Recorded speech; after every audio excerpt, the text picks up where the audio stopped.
Friends, ये है गोआल झील। गोआल झील जो अरुणाचल प्रदेश में है और इसे भारत का 101वां रामसर स्थल घोषित किया गया है। अरुणाचल प्रदेश की ग्वाल या ग्लॉ झील बोलते हैं इसे भारत का 101वां रामसर स्थल घोषित किया जाना देश के पर्यावरण संरक्षण और इतिहास में एक ऐतिहासिक मील का पत्थर है दोस्तों। यह मान्यता न केवल भारत की बढ़ती पर्यावरणीय प्रतिबद्धता को दर्शाती है, बल्कि जैव विविधता से समृद्ध पूर्वोत्तर क्षेत्र के वैश्विक पारिस्थितिकी तंत्र को भी रेखांकित करती है। कमलांग टाइगर रिजर्व की गोद में बसी यह पवित्र झील अपनी अद्वितीय भू आकृति, मीठे पानी के संसाधनों और दुर्लभ वनस्पतियों और जीवों के लिए एक सुरक्षित आश्रय स्थल है। तो दोस्तों, आज हम लोग देखेंगे कि ग्वाल झील को 101वां रामसर स्थल मिला है। इसके बारे में पूरी मैं जानकारी आप लोगों को दूंगा। ठीक है दोस्तों, चलिए स्टार्ट करते हैं।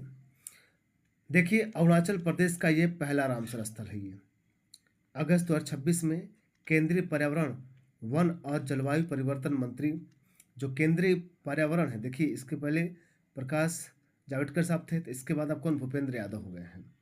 तो भूपेंद्र यादव केंद्रीय पर्यावरण, वन और जलवायु परिवर्तन मंत्री भूपेंद्र यादव ने घोषणा की है कि अरुणाचल प्रदेश की ग्वाल झील को अंतर्राष्ट्रीय महत्व की आर्द्रभूमि, अंतर्राष्ट्रीय इंटरनेशनल लेवल का वेटलैंड आर्द्रभूमि के रूप में मान्यता दी गई है। इसके साथ ही भारत में रामसर स्थलों की कुल संख्या बढ़कर 101 हो गई है। ठीक है, आगे देखिए, मुख्य समाचार इसमें हम पहले देख लेते हैं। क्या है? ये है अरुणाचल प्रदेश। ठीक है, ये है अरुणाचल प्रदेश, आप देख रहे होंगे बढ़िया से इसे। ठीक है, अब ये यहाँ पर है, लोहित जिला यहाँ पर है, और लोहित जिला के पास ही वहाँ पर क्या बसा है आपका, एक कमलांग टाइगर रिजर्व है। उसी पास क्या है, उसी में एक ग्वाल झील है। लोहित जिला में ग्वाल झील है, इसी को मिला है। तो ग्वाल झील को अंतर्राष्ट्रीय महत्व की आर्द्रभूमि घोषित किया गया। यह भारत का 101वां रामसर स्थल है। जून 2026 में उत्तर प्रदेश के जयप्रकाश नारायण पक्षी अभयारण्य सुरहाताल को 100वां रामसर स्थल घोषित किया गया था। इससे पहले कौन था? 100वां जयप्रकाश नारायण, उत्तर प्रदेश का। ठीक है, अब ग्वाल झील अरुणाचल प्रदेश का पहला रामसर स्थल है। अरुणाचल प्रदेश में पहला है ये। ग्वाल झील की भौगोलिक और पारिस्थितिकी विशेषताएं क्या हैं, इसको देखिए, क्या क्या विशेषताएं पाई गई हैं। पहली बात, स्थान देखिए, यह खूबसूरत मीठे पानी की झील अरुणाचल प्रदेश के लोहित जिले में है। ये अरुणाचल प्रदेश के लोहित जिले में है। संरक्षित क्षेत्र है यह झील कमलांग टाइगर रिजर्व और वन्य जीव अभयारण्य के जंगलों से घिरी है। जल का स्रोत देखिए, यह ऊंचाई वाली झील है जिसे पहाड़ों से बहने वाले प्राकृतिक झरने और नदियां पानी प्रदान करती हैं ये। और जल ग्रहण क्षेत्र में 150 से अधिक पेड़ों की प्रजातियां और 49 से अधिक दुर्लभ आर्किड प्रजातियां दर्ज की गई हैं, ऐसा बताया जा रहा है दोस्तों। तो ये कहाँ है? अरुणाचल प्रदेश के लोहित जिले में है। और यहाँ पर एक झील है कमलांग टाइगर रिजर्व और वन्य जीव अभयारण्य से ये घिरा हुआ है। तो यहाँ पे ऐसे भी क्वेश्चन बन सकता है, कमलांग टाइगर रिजर्व कहाँ है? तो ये भी आपका अरुणाचल प्रदेश में ही है। आगे देखिए, वन्य जीव और सांस्कृतिक महत्व क्या है।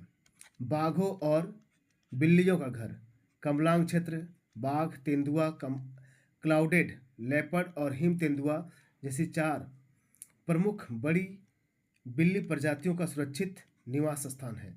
यहाँ पर क्या क्या भाई, यहाँ पर बाघ, तेंदुआ, क्लाउडेड लेपर्ड हैं, हिम तेंदुआ ऐसी 4 प्रमुख बड़ी बिल्ली प्रजातियाँ यहाँ पर निवास करती हैं।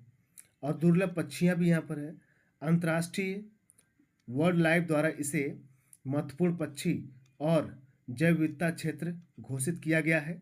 यह अत्यंत संकटग्रस्त सफ़ेद पेट वाले बगुले का प्रमुख शक्तिशाली प्रवाल स्थल है ये। यानी सफ़ेद पेट वाले बगुले का एक मतलब प्रमुख शक्तिशाली प्रवाल क्षेत्र है ये। सांस्कृतिक महत्व क्या है, ये झील स्थानीय मिसमी आदिवासी समुदाय, यहाँ पे मिसमी आदिवासी समुदाय पाते हैं, तो मिसमी आदिवासी समुदाय के लिए अत्यंत पवित्र और सांस्कृतिक रूप से पूजनीय मानी जाती है ये। ठीक है, तो ये झील तो मिसमी जनजातियों द्वारा काफ़ी महत्वपूर्ण योगदान है इनका।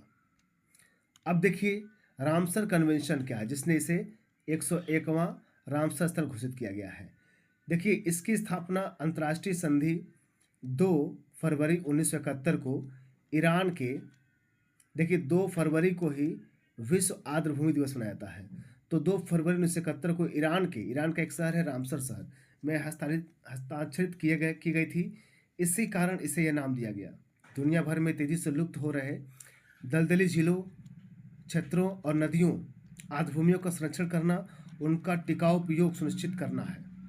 भारत की भागीदारी क्या है, 1 फरवरी 1982 को इस संधि का हिस्सा बनाया गया था। अब देखिए आर्द्रभूमि बचाना क्यों जरूरी है, ये जल शुद्धिकरण के लिए। देखिए यह प्राकृतिक फिल्टर की तरह काम करते हुए पानी से प्रदूषकों और अत्यधिक पोषक तत्वों को सोख लेती है। बड़ी बात यह कि वेटलैंड क्या कर जल शुद्धिकरण के लिए जो भी मतलब फिल्टर की तरह काम करती है, यानी जो भी प्रदूषित क्षेत्र पानी है, इसको पोषक तत्वों को क्या कर लेती है, सोख लेती है ये। बाढ़ नियंत्रण में भारी बारिश के समय से स्पंज की समस्या मतलब स्पंज की तरह पानी सोखकर बाढ़ के प्रभाव को भी ये कम करती है ये।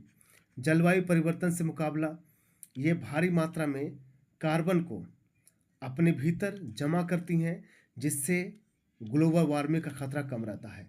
यानी ये क्या करती भाई, जो ग्लोबल वार्मिंग के लिए जिम्मेदार है कार्बन, उसको सोख लेती हैं भाई। और देखिए भारत की वैश्विक स्थिति और भविष्य के मायने, भारत एशिया में सबसे अधिक रामसर स्थलों वाला देश बन चुका है। सबसे अधिक इसके पास है रामसर।